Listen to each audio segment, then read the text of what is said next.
Okay, whenever you're ready. If everyone could please pay attention to the speaker, at least not talk to each other. There might be something happening in the other room. Okay, whenever you're ready. Hi, my name is p3.Catalano, and have you ever wondered why people are bad or why they do the things that they do? You have to be a little louder, Felicia. Okay. When Ted Bundy was 4 years old, he took all the kitchen knives and he put it around his aunt in her room, around her body when she was sleeping. And when she woke up, he was just smiling at it. And nobody knows why he did that. And they won't know, but they can start to examine what led him to the path that he took. And we could understand why he became a serial killer. And today I would like to share what a serial killer is and how they become that way. The FBI defines a serial killer as someone either on their own or with another person who commits 2 or more murders.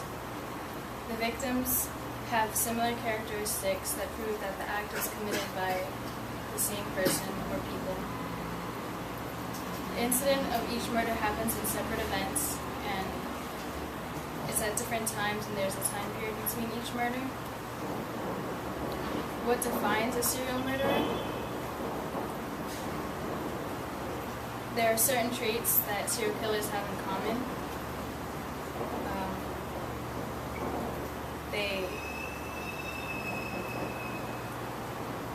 They are seeking sensation, and they are lacking remorse or grief. And they're impulsive, and they have a need for control. They have predatory behavior, and they tend to be pathological liars, and they lack empathy, and they easily manipulate other people, and they have a failure to accept responsibility. So now that we heard what defines serial killing, let's have an example of one, a serial killing.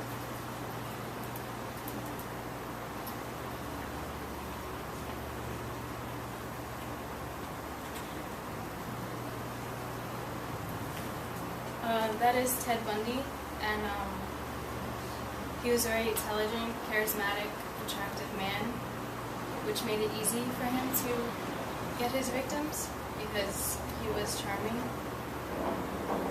and people trusted him.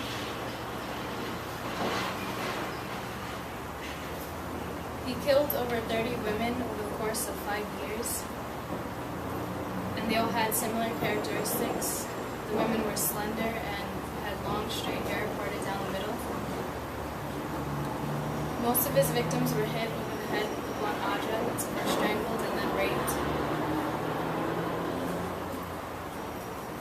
One of his first victims, as you can see there, is Linda Ann Healy. She disappeared from her co-ed basement room in a group house on January 31st, 1974. Bundy broke into her room and violently hit her over the head as she slept in her bed. And before leaving the scene, he neatly made her bed and changed her clothes and put her nightgown in the closet. He took her body with him, dumping it along a hiking trail, and he would later come back to it to rape the body. Now that we've heard about Ted Bundy, let's take a look at what makes a serial killer the way they are.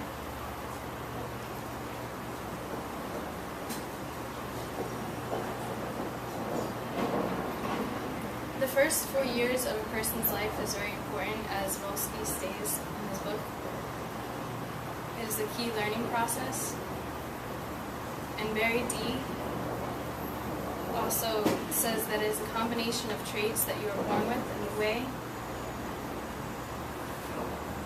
that you are born with and which caregiving is received that you become the way you are.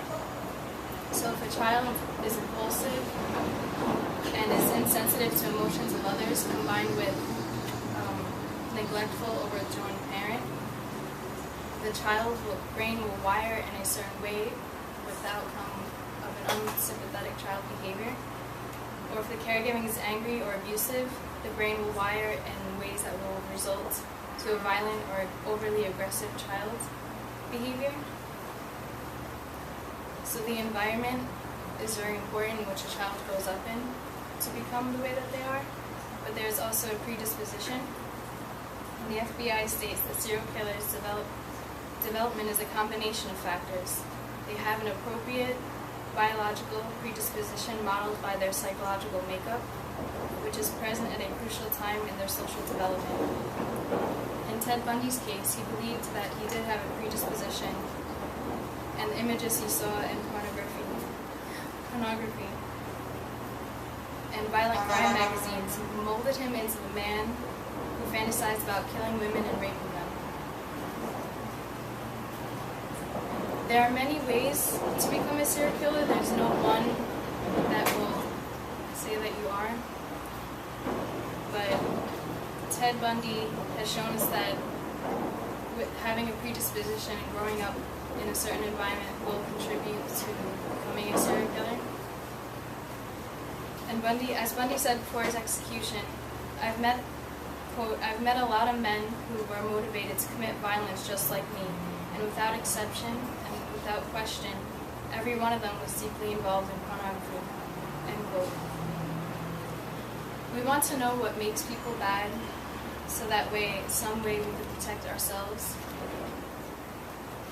And thank you.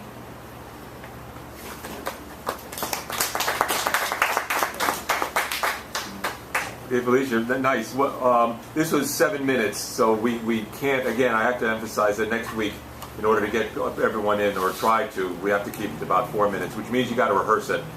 Did you rehearse this? Did you go, who's going to be next? You can get right now. And who's going to be the next afterwards? Okay, so you'll be ready. Did you rehearse this out loud and time yourself? Not really. You got to do that, Yeah. because though it's not 7 minutes is not that long. We need to limit it to 4 minutes.